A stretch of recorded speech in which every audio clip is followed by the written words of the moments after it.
আজকাল দেখি কিছু কিছু ছেলেরা বাবা মার জন্য কিছুই করে না, অথচ সবসময় বাবা মাকে খুঁটা শোনায়, আমাকে এ দেয়নি, আমাকে ও দেয়নি, আমার কম পড়ে গেছে, এই সব বিষয় নিয়ে ভাই ভাইদের মাঝে মারামারি কাটাকাটি শুরু হয়ে যায়, বুঝলে বন্ধুরা।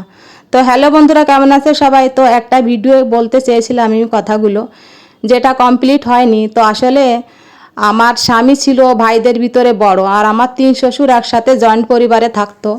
তো আমার শ্বশুর শাশুড়ি ছিল গাদা, অনেক ছেলে মেয়ে, মেয়ে তো ছিল না, 6টা ছেলে ছিল। আর আমার অন্য 2 শ্বশুরের 2-3টে বাচ্চা, এরকম। ওই সব সময় লড়াই ঝগড়া হতো, তোর খরচ বেশি ও এই বিষয় নিয়ে লড়াই ঝগড়া দেখে আমার স্বামী চলে আসে কিন্তু গ্রাম থেকে শহরে। তা শহরে এসে বাবাকে একটা অন্য গ্রামে বাড়ি কিনে দেয়, অনেক বড় জায়গা, বাড়ি, অনেক জমি, বিলিয়ন জমি, অনেক কিছুই ছিল।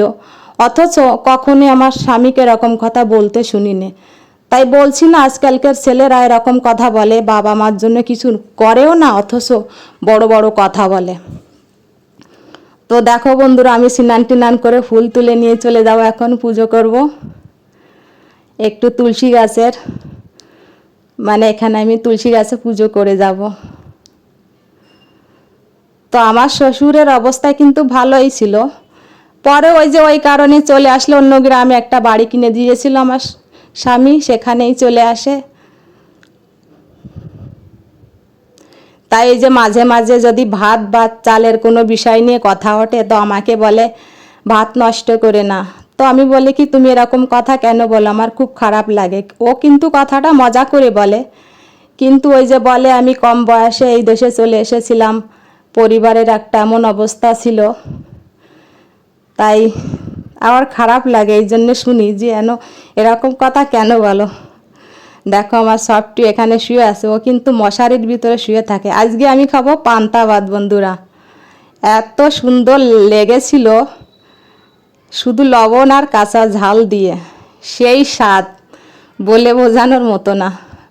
তোমাদের কার কার পছন্দ পান্তা ভাত? আমি কিন্তু বছরে এই প্রথম খেলাম, আমার খুব একটা পছন্দ না, তবে পেঁয়াজ হলে বেশি ভালো লাগতো, কিন্তু এখন আমি পেঁয়াজ খাবো না। আর এত স্বাদ, গুটে গুটে খেয়েছি, কি আর বলবো, বুঝলে বন্ধুরা। তো ভিডিওটা এখানেই শেষ করলাম, ভালো থেকো সবাই, আর পুরো ভিডিওটা দেখার জন্য ধন্যবাদ। আর কে কোথা থেকে আমার ভিডিও দেখছো কমেন্টে অবশ্যই বলবে, আর ভিডিওটা কেমন হয়েছে অবশ্যই বলবে। তো ওই যে এখন কিন্তু আমার শ্বশুর অনেক বড় লোক, ওই যে কথায় আছে না, সবাই সব কিছু ভুলে যায়, ব্যাপারটা সেরকমই। তো দেখো আমার একটা না ছাদে পালং শাক হয়েছিল, একটা শাক এত বড়, তো ভাবছি আজকে পালং শাক রান্না করবো। আর এখানে মাটি আলু একটা গাছ এনেছিল ছোট, তাই লাগালো, দেখি